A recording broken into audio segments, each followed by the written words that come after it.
Welcome to another edition of the SkyHook podcast. My name is James Kay, and with me, my buddy, my co-host, roller derby extraordinaire, Chris Pennant. How you doing, man? Roller derby extraordinaire. I like that. I wish I was a roller derby coach extraordinaire. I'm good, man. Always glad to be on the show. Yeah, man. We've been trying to figure out a way to record these pods without them being completely outdated by the time we upload them. So, I think we're going with a different format today, which I'm excited about. We kind of decided to steal Chris, let's just say borrow from Zach Lowe's popular column, the famous likes and don't likes column that he does for the NBA. I don't know if you know this, Chris, but Zach Lowe is actually friends with Megan Rapinoe and Sue Bird, and he's actually had them both on his podcast too. Oh, that's cool. Yeah, I highly recommend those interviews because they're such a hoot. Sue Bird and Megan Rapinoe. I mean, I've always missed out on those IG live conversations, and being able to hear them talk about what they're doing is always, again, they're just so fun, and they're able to talk about serious things in a lighthearted way, which I just love. But outside of that little tangent, we are going to do a segment called Likes and Don't Likes, and basically Chris and I are just going to go back and forth on what we like about this guy's play so far and what we don't like. So we're recording this the day after they are coming. I guess we're recording this like they're coming off of a revenge win versus the Mercury. And I believe they stand at 6-3, and I believe they are now fourth in the WNBA in the standings. Is that correct, Chris? I think it might actually be tied for third, but that was before play starts today. Because there's a bit of a log jam with teams playing so many games in such a short span of time that the rankings, the standings update almost daily. So they're third right now. But that's because the Aces and Lynx are 6-2 right. Before the start of play today. Well, they're going to be in a different position probably by the time we are finished with this podcast. But they are in, one of the top teams in the league once again. And so we're 9 games into the season, approaching that halfway mark, which is just so bizarre considering that it just feels like we just started things back up again with basketball. But here we are almost 50% of the way there. Chris, let's get into this segment. We're just going to go back and forth on some of these things, and let's just start off about what we like about the Sky's play so far. What's your first thing that you have enjoyed and hope the Sky continue doing this season? Well, especially last game against the Mercury, they found ways to score without shooting the 3-ball effectively. They were 1 for 11 from outside the arc. I think Kalia Copper had the only 3. It was that kind of a game. Allie Quigley, I don't believe she hit one all night long, but she still led the team with 20 points. And it's an overlooked statistic for Chicago because they're known as a 3-point shooting team with Courtney, with Allie, with Steph, and now this season, Kalia Copper is able to hit the outside shot. Cheyenne and Gabby Williams, though teams are playing her a little bit more closely now, they score a lot of points in the mid-range. They, even last year, hit a lot of points, hit a high percentage of their points in the mid-range, doing jump shots, just getting free off of slip screens, flare screens, things like that. And so last night, they benefited from Phoenix not being able to attack the ball handlers in the same way that they did last week, in the way that Seattle did, in the way that Minnesota did, in the way that even Las Vegas did at times, where they forced the Sky to pick up to start their offense harried and about 35, 36 feet away from the basket. So they were able to get ball screens, get Allie Quigley free. She was more aggressive with her shot, getting into that space between the arc and the paint. And Kalia Copper got into the paint on nearly at will. When Sophie Cunningham was on her, the dinner bell rang. That's what it was like. So I was really impressed with that. And I'm impressed with the Sky's offense, as I think a lot of teams have been all season long. The 71 points they had against Seattle was very out of character for them. They've been one of the highest scoring teams in the league since James Wade came in. And what they've been able to do the past couple of games, the Phoenix game notwithstanding, is score more efficiently by getting to the free throw line. They're getting more calls now, and whether that's a result of the film, the footage that Coach Wade sent to the league, or whether that's a result of us screaming about how the Sky aren't getting many free throws. If the league is listening to us, which thank you, if the league is listening to us, get some merch in the stores.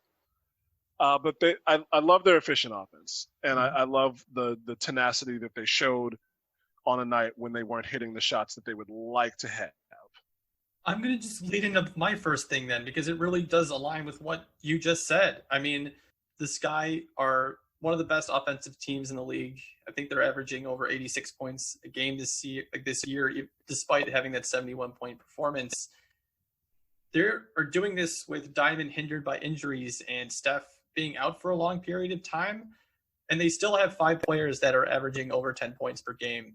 And the thing that I like about this guy so far this season is that they just believe in their system, and they're doubling down on it from what they did last year. And what's great about it, and just going off of that point, is just they inserted Kalia Copper into Diamond's spot, and she's averaging over 14 points per game, which is actually just 2 points below Diamond's 16-point mark from last year. So she really has been able to fill in despite Diamond being on restricted minutes and not really being able to just go full force ahead here. And same goes with Cheyenne. The Sky just have believed in her more, and they've had to, obviously, with some of these injuries. But she's still averaging 13.6.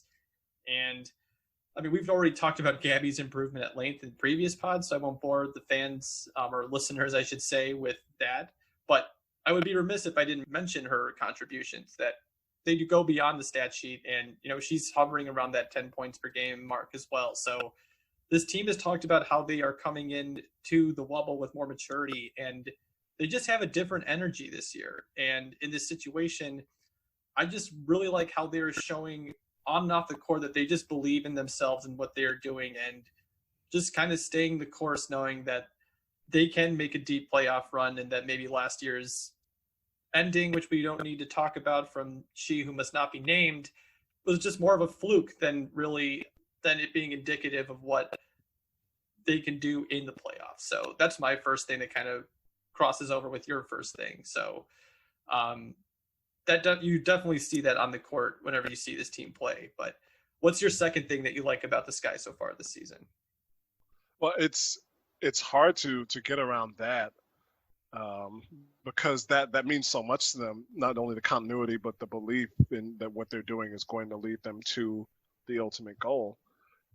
But I like the things, some of the individual things that they're doing on defense. I know that the team isn't happy with their defense. They're still near the bottom in offensive rebounds, and they're not great in a few major defensive categories. We can get into that another time. But defensively, they're stout, especially in the post against bigs. Ruthie Hubbard's been such a great, not a surprise, because we saw what she could do at Oregon. But I think at Oregon, she was so much the beneficiary of their high-powered offense in her ability to run the floor, take passes from Sabrina and Satu, that we neglected to think about her defense and her rebounding ability. She helps the team control the glass. She's tenacious on the defensive end. She's just as tenacious on the offensive end. And now the team is starting to trust her, and this is going back into the offense. But they're trusting her on pick and rolls, which is not something that you saw at the beginning of the season when she was getting 5 or 6 minutes a night. Now that's kicked up to 10 or 11, or even 15 in some cases, because the coaches and staff can trust her against players like a Brittany Griner or like a Nafisa Collier to hold her own. But that's one individual player. I think what I like from them on defense is that they don't. The first couple of games, they were getting themselves into bad situations, either by the circumstances of the lineup or by getting beat on mismatches. The Minnesota game and the Las Vegas game, Gabby Williams got switched on to post players who were taller than her a lot, whether that was Damaris Dantas or Angel McCautry when she went down to the box, or Aja Wilson. And Kalia Copper got stuck with that assignment a couple of times too. Now what I see them do, I think they're forcing the opponent pick and roll towards the side more, towards the elbow part of the arc, which doesn't give the roller a lot of room. They either have to circle back to the middle of the floor where help can come and at least deny the entry pass, or where they have to go through traffic, and then the Sky can rotate a lot more. And there's been a couple of times, specifically where I saw with Ruthie in the game, where Chicago basically denied the mismatch or the switch of Ruthie onto like a Sylvia Fowles, or I think Brianna Stewart once in the Seattle game, where they forced the pick and roll to the side, and the screen player hedged to trap the ball long enough for the pass to be denied, and as soon as the offensive player looked to another spot, everybody switched back to their original assignments. So they're not allowing themselves to get caught in mismatches in difficult situations, which is something that a defense has to do. The Mystics are on a downslope right now, but that was so much their calling card. They had so much height and so many players who could come off the dribble at so many positions, specifically Emma Miesemann, that teams found themselves in mismatches all too often. Either they had to go with a smaller player that was quicker, or they had to go with a taller player who was slower. And the Sky aren't allowing themselves to get caught in that because they're not the tallest team. They're not the most athletic team, but they have that at different positions, and so they're able to guard well when they play smart. The other thing is that their rotations, for the most part, are good and getting better. There was a sequence last night where Skylar Diggins-Smith, I think, had a step towards the baseline, and I cannot remember exactly who the player was, but she immediately came up to challenge. So where Skylar would have had a free run to step left and get into the paint for like a left-handed layup or a hook shot, they forced her baseline, and she had to kick a pass towards the opposite corner. And Kalia Copper rotated from the top of the key to knock that ball away, and the Sky were out on a break after that. I know the Mayor Lori, Redhead Lori, noticed that specific instance. But if you watched the game last night, call it up. I believe it was in the third quarter. So I like those things that the Sky are doing a lot on defense. Totally. And the thing is that with the stretch of games that they're going through right now, it's really hard to figure everything out on defense when you have one day of practice and then you move right back into the next game, and then you repeat that process over and over and over again. I mean, that's just, for them to show some improvement is really big for them in that area of their game, because you're right, they have lacked that a little bit.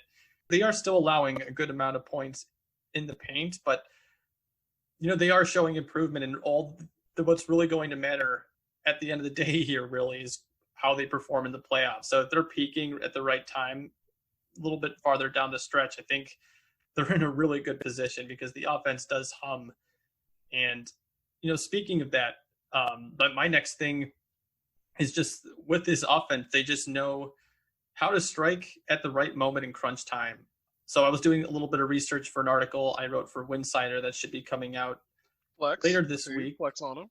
Got to promote the content out there, man. But since 2019, the Sky are 18-10 in games decided by 5 or less points. And, defensively, again, I know that we've talked about how they need to improve, and like we just did, but they're also holding opponents to the lowest field goal percentage in the league in crunch time, and they're holding opponents to 34.4% from the field. So, again, defense still giving up points down low, but for some reason, when it gets to the final 5 minutes of the game, opponents are just not as effective against this team. And we've kind of seen it time and time again already where someone is also just ready to take the big shot. And so, if the Sky are able to figure things out on defense during that, in the last 5 minutes, the offense has proven that there's multiple weapons that you really don't know how to game plan against this team for that final last second shot, because it can come from anyone.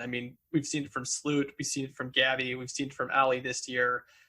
They have big time players that are willing to take that shot, and the statistics back up that they are a team that, if they just keep it close outside of that 35-minute period where they have been a little bit up and down, especially when Courtney Vandersloot's not in the court, and we'll get to that a little bit later, but that's a really tough team to beat in the last 5 minutes of the game, and they've shown that in the last 2 seasons. Yeah, it's hard when you have players who are so decisive and explosive at the right times. Courtney last night focused on scoring a lot. And in the Minnesota game, they had 3 great shots to tie the game. And those are players who you trust to hit that shot. Courtney Vandersloot and Gabby Williams. They ran a play last year. They ran the same play to get Gabby the exact shot that she got. She was just off target. Courtney was short on a couple of layups. One of them was challenged very well by the rookie Herbert Harrigan. You have players available to take that shot at nearly every position. And one that's really built off Courtney Vandersloot, building up that trust in everybody on the floor at any given time.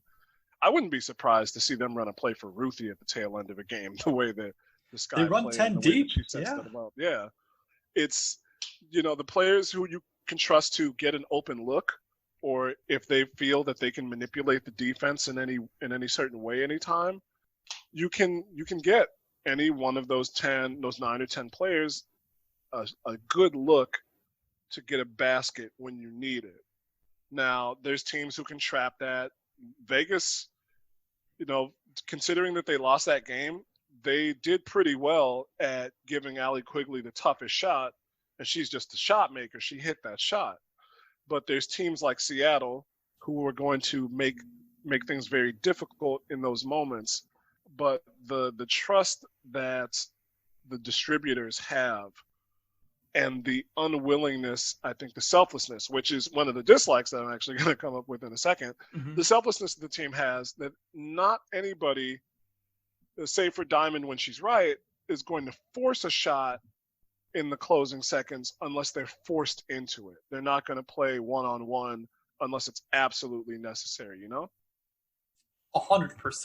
And again, I can't say enough how important it is to have 10 players that you can count on. And Ruthie Hebert especially has become that player. We talked with James Wade a couple weeks ago, before one of those games, where he said that she was still earning the trust of the coaching staff to get extended minutes. And, she played extended minutes against the best team in the league right now. And I think that, if you're a player on any team, you want to play for a coach that is willing to recognize your talent and isn't going to keep you on the bench just because you're a rookie or because there is a veteran in front of you who has worked hard to get minutes. Like James Wade has proven that, hey, if you're cooking, we're going to keep you out there. And that is something that, especially for a player like Ruthie, who you don't know if you're going to get 2 minutes in a game or if you're going to get 15. So just to know that, that she can prepare to be ready at any point to go in and play minutes and know that it can happen on any night. That just helps you being able to prepare and play well in those type of games. You know what I mean? Yeah, they've instilled that within her. Can't say more than that. Yeah.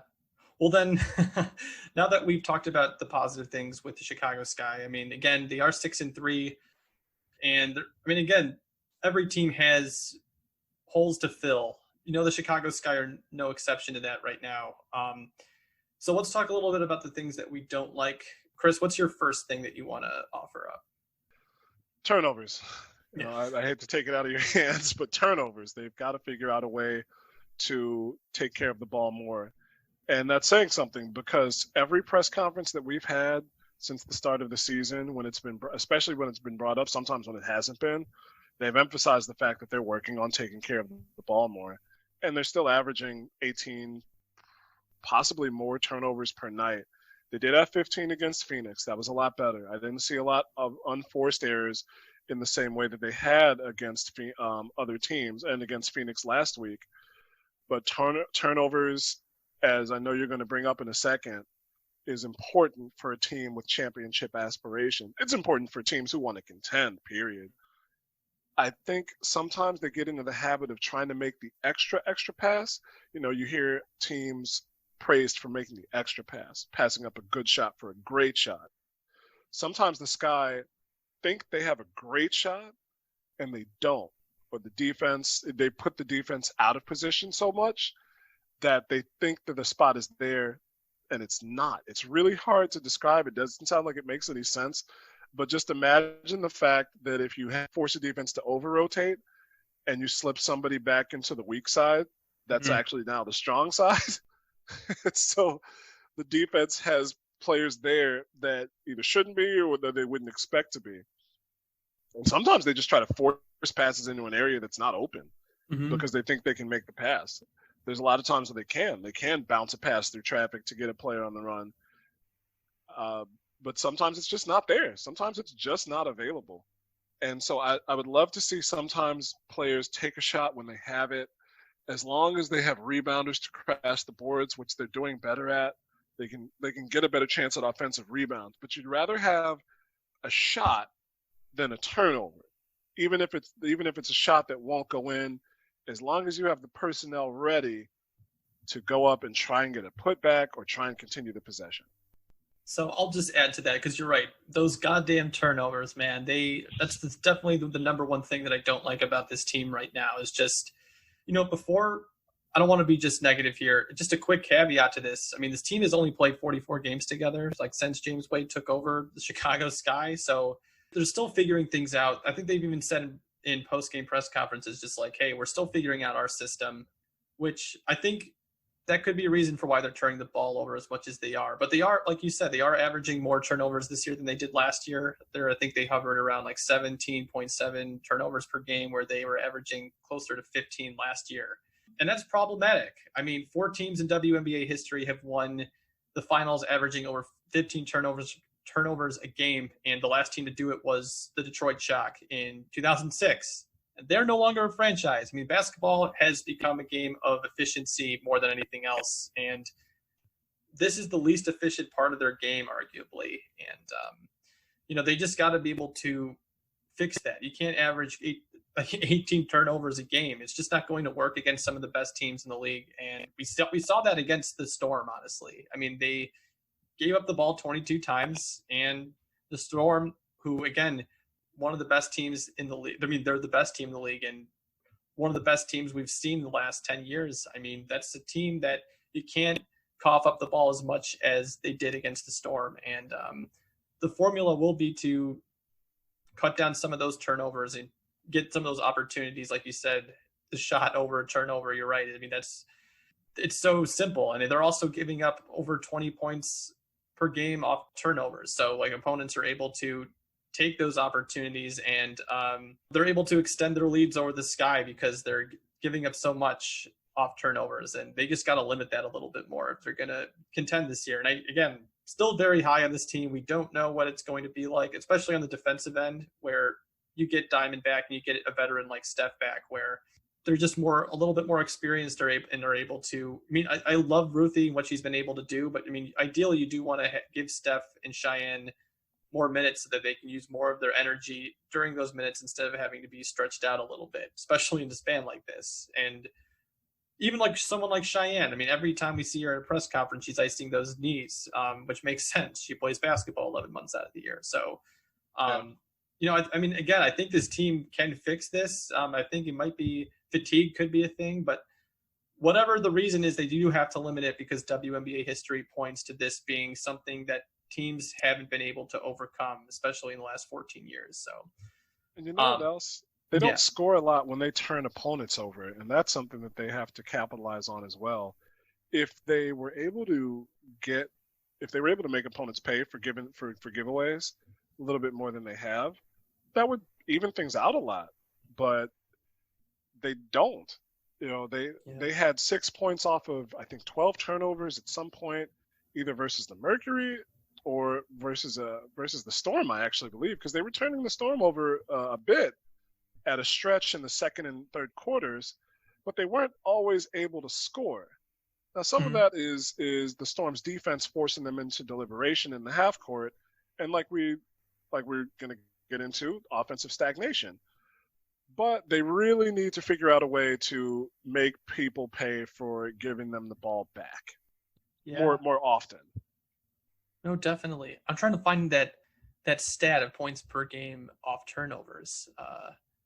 But yeah, no, I'm with you, man. I think it's just something that they have to figure out if they're going to continue forward. And again, I think Diamond playing more minutes, like if she's going to double her minutes, and we've seen so many times this season where she just destroys someone on the perimeter and is able to turn that into an easy transition basket. And once they get Diamond playing closer to 30 minutes a game or I don't know how many minutes she's going to play leading up to the playoffs, because maybe James Wade, since they are a team that runs 10 deep, that maybe they are able to maybe not rely on Diamond as much and get to the playoffs without necessarily having to push Diamond too hard, because it's not just the knee injury. I think that's been kind of lost, especially when we talk about Diamond's health, is just when Holly Rowe reported on opening day that Diamond was coming off the bench, she said that it was a knee injury, but it was also some other little injuries that she was trying to get back from. So, it might not just be that knee. And again, I'm not reporting that. I think we haven't really heard anything from it. So maybe it is just that knee, but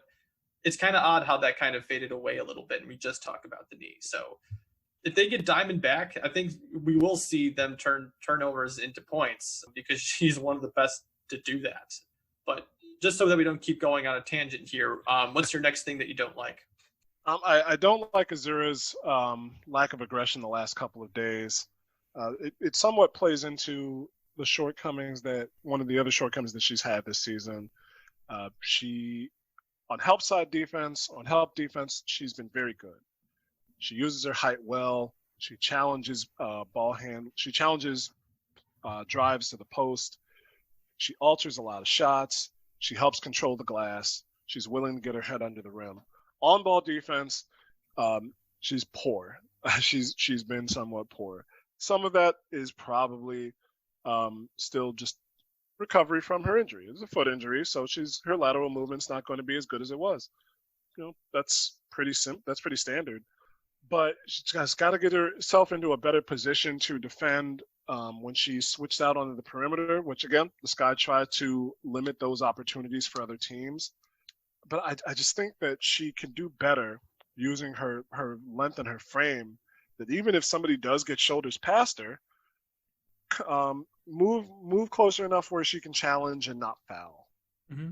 Now, outside of that, offensively, the team is going to have days where the leading scorer they want to have the leading scorer be different, because they want to give teams a headache about who to actually focus on. So it's not that Azura should be it's not that Azure should be the one leading the team in scoring night in and night out, but they need her to get those opportunities where she can just take players off the dribble into the post. She did it once in the Phoenix game last night, and it was nice to see. It was very, very good to see that specific determination. She said, "I got a mismatch. Give me the ball. I'm going to crab dribble down to the block, and I'm going to get a shot up." But there's times where the double comes over and she gets shook. And I think Cheyenne has done very well with this and learning how to pass out of those double teams and find the open player, or find the person who can swing the ball to the open player. And maybe it's just some time that Azure needs in the system. But I'd love to see her be more aggressive in getting to her spot on the block, and then making teams collapse so the Sky can find an open shooter. You can't really see it in the box score. You have to watch these games to really see how, there are times where she just looks so confident, and you're like, that's the player I want to give the ball to, like, multiple times down this stretch. Because when she's confident and really getting to the basket, using her length to her advantage, she's been fantastic.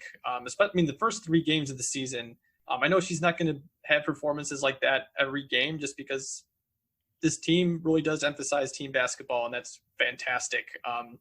But she has that ability to get to double figures pretty easily. And again, some of those shots too, man, like from 3, some of them are just missing. They're not like they're complete air balls where she's like hitting the back of the rim with some of these, like she's like, her touch is there. And I do think that some of these shots are just going to start falling a little bit for her, but you're right. It's an aggression thing. And it's why we miss Diamond DeShields, who's like the most aggressive player on the team. But I guess just going, again, the quick caveat is that just to have that player that can show that she can be the leading scorer on any given night also makes this team really hard to game plan against. And I'll get into that with my next point. But you're right. I think Azure does need to be a little bit more aggressive. But again, the fatigue thing is something I can't get past. The Sky started playing her. I know she had 20 minutes in the season opener, but then she was playing like 32, 35, 27, 29 minutes. And then the last 4 games, she hasn't played more than 27. So I do think that maybe fatigue could be a factor, and she didn't play basketball for an extended period of time, like, and not being able to be out on the floor in the same schedule that she's accustomed to. And that has to make a difference in her productivity. I don't actually have that much concerns about Azrae. You're right. I mean, I hope that she does become more aggressive over the next 12 games here. But like, I'm not worried about her because I do think that this is really a fatigue thing more than anything else. And that's, again, speculation. We haven't really heard her say anything, and we probably wouldn't hear a professional athlete say like, yeah, I was tired, so this is why I didn't perform up to the standards that I know I can get to. But or do you think it's more than that? I don't want to like put words in your mouth either. I mean, do you think that it's fatigue or a mixture of both of the things that we just talked about? Well, like the late Ed Farmer used to say, diamonds like all of us, day to day. And James Wade said after a press conference when somebody asked, it's trying to see how her knee is the next day and the day after that and the day after that and the day after that. And I think there's just some days where, like all of us, the things that were working great the one day aren't as good for you the next. So Diamond's an athlete and a world-class one at that. So there's going to be days where the ice bath and the treatment does its job and she's functioning at something close to 100%. She won't have the lift and the explosion on the drag step that we've come to expect. But I think there's days where her speed will be about where it was. Mm-hmm. And she'll be able to get around defenders in the open floor a little bit more. But then there's some days where she won't. Mm-hmm. So we saw it against Connecticut. She was fairly explosive. She was getting good lift. Last night she didn't get that chance to really show it. And I think she picked up some fouls, not early, but around close to halftime that limited her a bit. And it just looked like she wasn't I might be misremembering this. Mm-hmm. I recall instances where she wasn't staying in front of defenders as much as she normally would. And Diamond is playing it a little bit different this year. Mm-hmm. She's kind of playing a free safety, laying in the weeds, playing like straight up defense, helping deny penetration and force the ball handler back towards the middle. And then she'll pick a spot and try to time the ball handler's dribble, get a steal, pick them up at half court like she did last night, and try and force a turnover that way. So she's playing things smart, and on the other end, she's taking charges a lot more than probably any of us would like to see. But I really think, to come back to the original point, that there's going to be some days where Diamond's at 85%. There's going to be some days where she's 90. There's going to be some days where she might even be close to 100. And there's going to be some days where she's lesser than that. Yeah, and Wade said that too. It's not just a gradual climb to being at 100% health. Like some days it feels great. Sometimes she feels a little bit lower. Again, her minutes have been a little bit inconsistent. And it makes sense. I mean, again, this is just such a brutal sport, and to have this type of schedule. I mean, I don't know how these players are pulling it off right now, because it's a grind. It's such a grind right now. You know what? Let's move to the next point, because we have to talk about probably like one of the biggest glaring, or just the most glaring thing that the Sky are dealing with right now, I would argue, is the non-Slooty minutes. And again, I don't want to just completely give away my article here, but just looking at some of the numbers. It's a preview. It's a little preview. I mean, the numbers when Courtney Vandersloot doesn't play are just staggering. And it's so detrimental to the team right now. When Sloot is on the floor this season, the Sky have a 12.5 net rating, which is that's like double than what it was last year. It was at 6.2 last year. When she's off the floor over the past two seasons, I mean, the team just completely collapses on both ends of the floor, honestly. I mean, this season, they are minus 34.4. That's their net rating. And that's worse than last year, where they had a minus 11.8 net rating when she's off the floor. I mean, dude, those are just, I don't even know how to describe it, because it's just, they can't win if 10 minutes a game where Courtney's resting, that this team can't find some of the balance that it needs to be successful. I mean, Courtney Vandersloot just needs to be able to rest at some point in the game, so you can't depend on her in the way that you can't depend on her for 40 minutes, which makes sense. You don't want to run her into the ground. And I do think that having Steph back, especially as a secondary facilitator, is going to help. She is able to create opportunities that just someone who, like in the backcourt, might not be able to create from where they're at. I mean, I think that Steph is really going to open up some opportunities like she did last year, and that's really going to help. But at the same time, they need to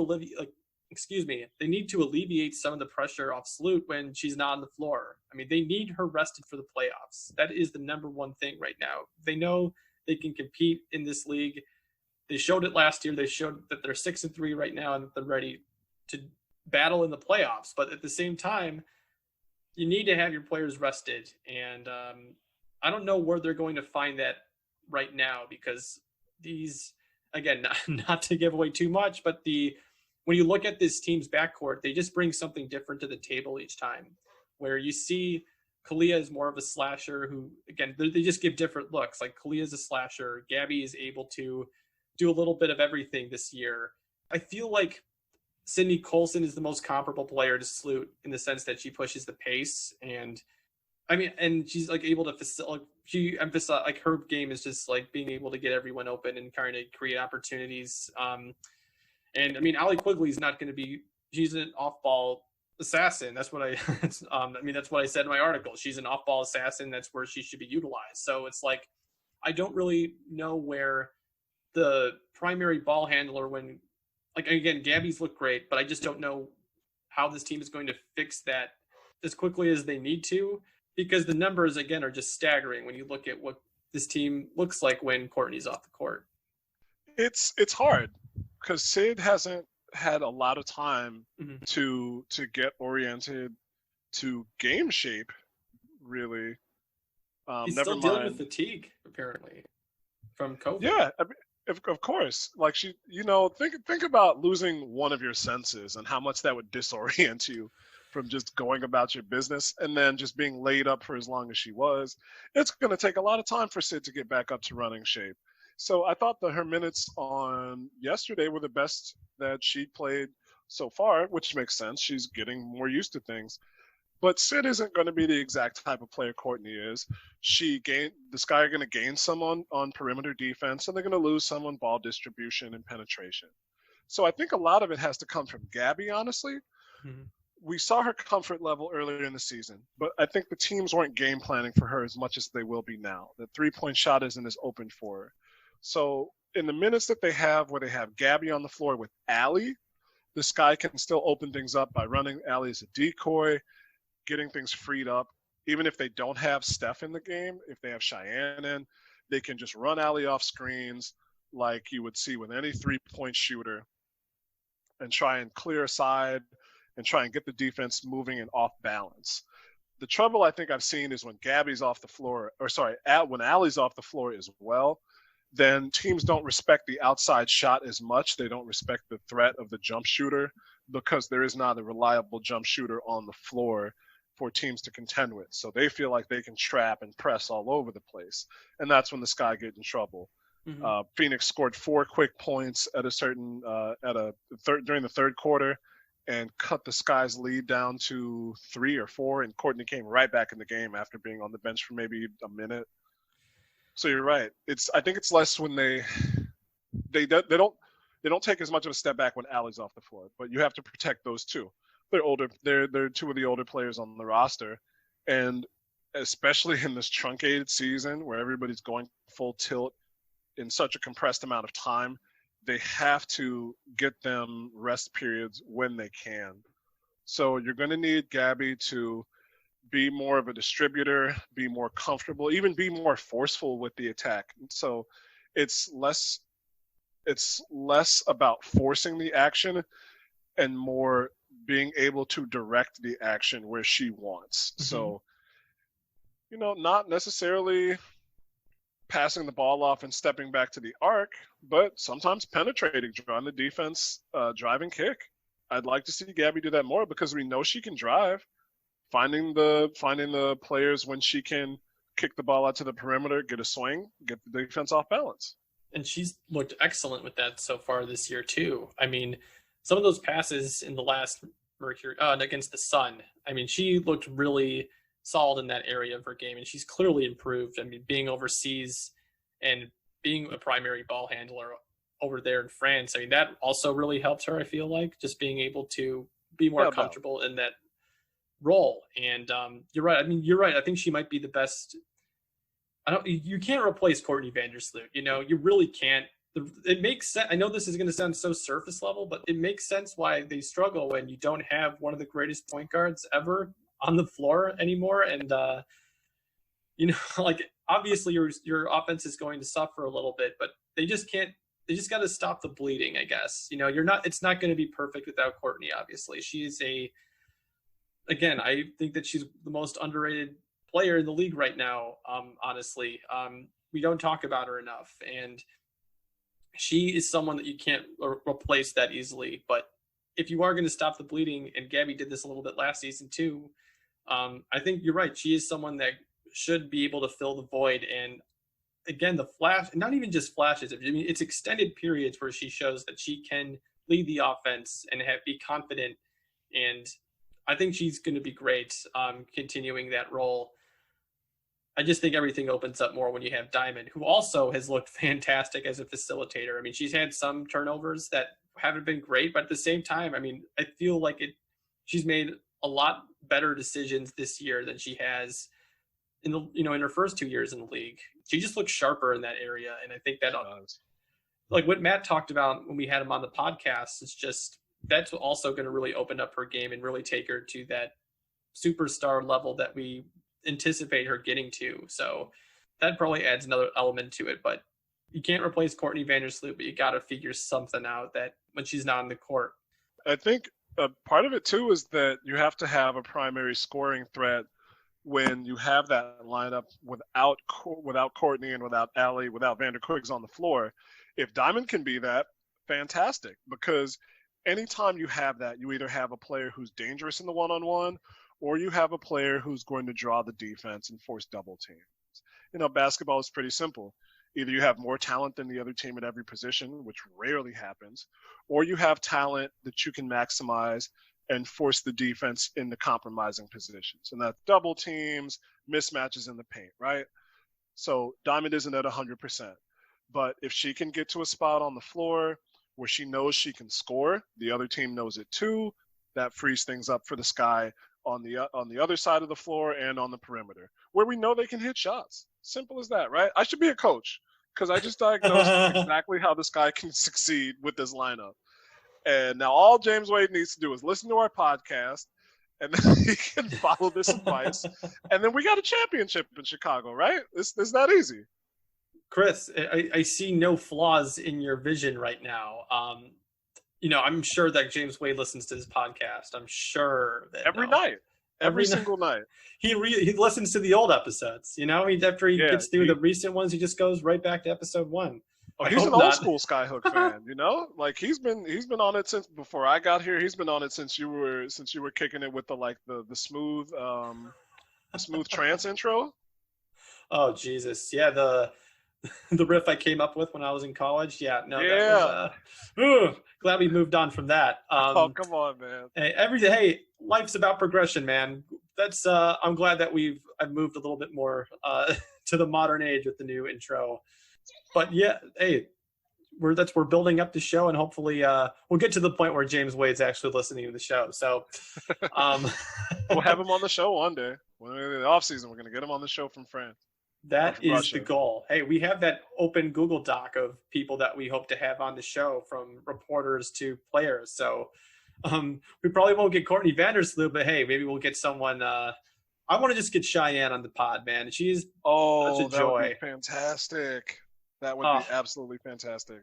Yeah, we'll make it work. We'll see if Kelly Kane will help us out. And shout out to her for the great work that she's all the work that she puts into making this whole thing run. I just can't imagine how difficult it's been, virtually especially. But Chris, is there anything that you want to talk about before we wrap all of this up?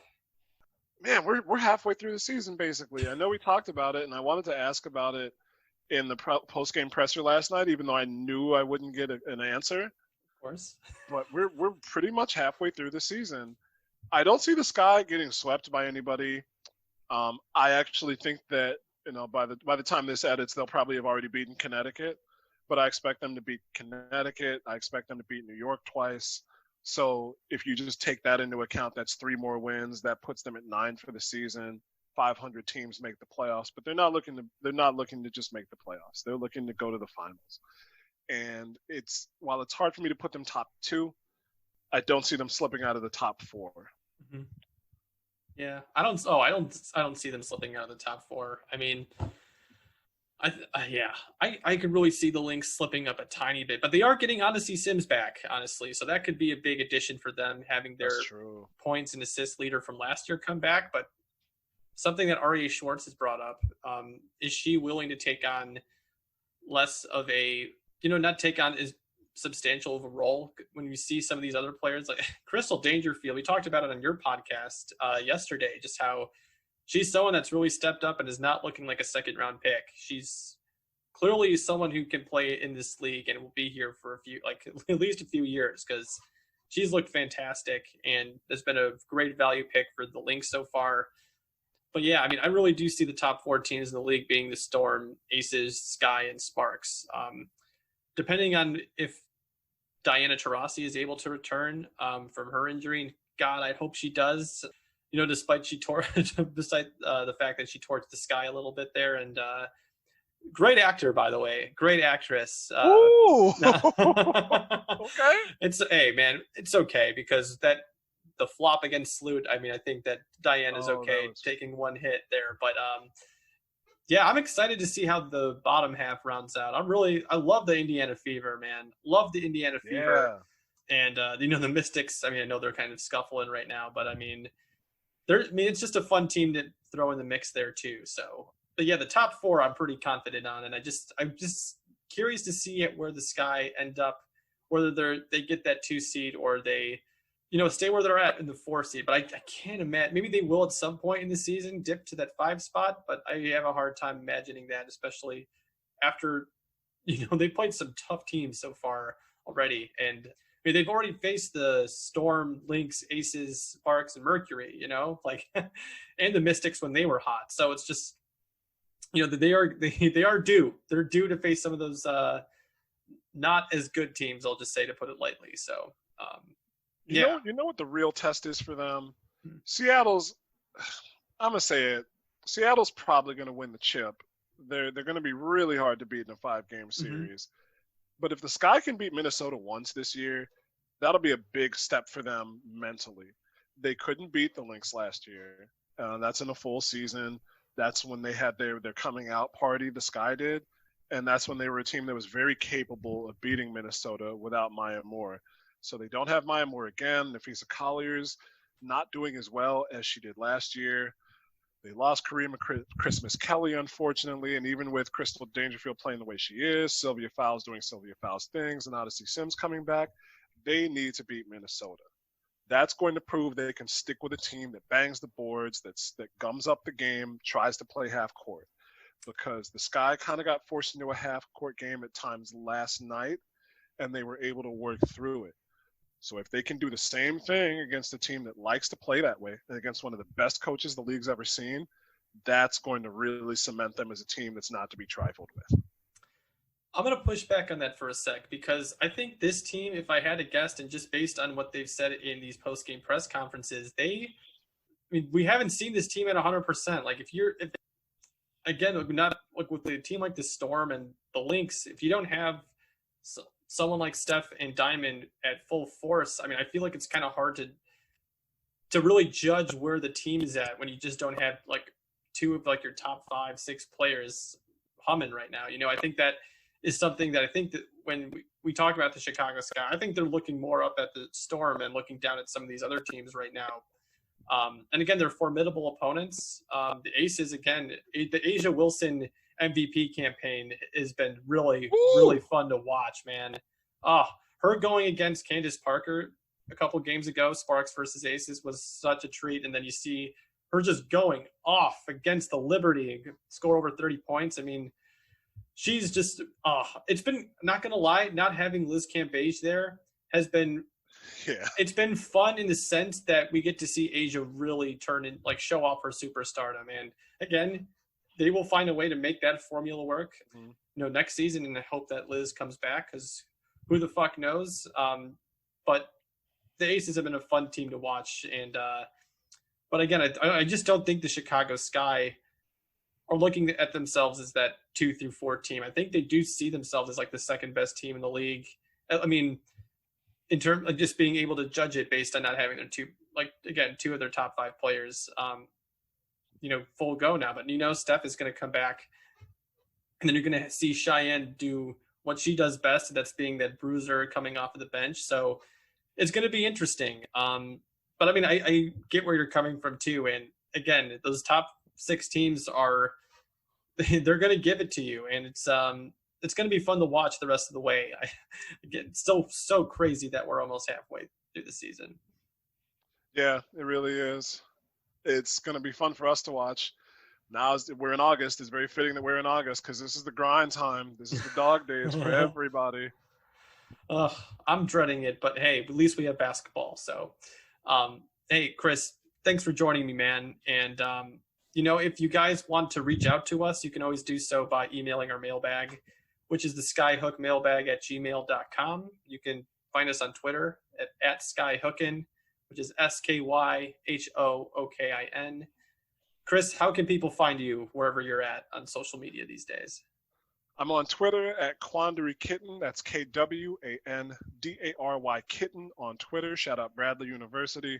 I'm on Instagram, finally, after holding out for so long. Instagram handle is Jake25, Jake TWO and the number 5. And you can hit my line in my email. Send me good news, bad news, hate, love, whatever. CJPennant and the number 5, PENNANT 5 at gmail.com. Great. Well, I know none of you are going to want to, reach out to me, so I'll just leave it there. So no, you can find me at Twitter at James_M_KAY.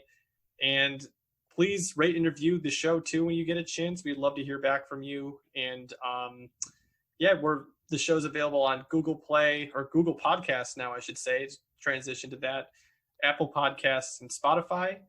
And support the Winsidr Podcast Network, which we are a part of. I think that's all the plugs, Chris. I think that's all the plugs that I have in me, at least today. So, let's hop back on the pod soon, my man. All right, let's do it, man. I'll see you.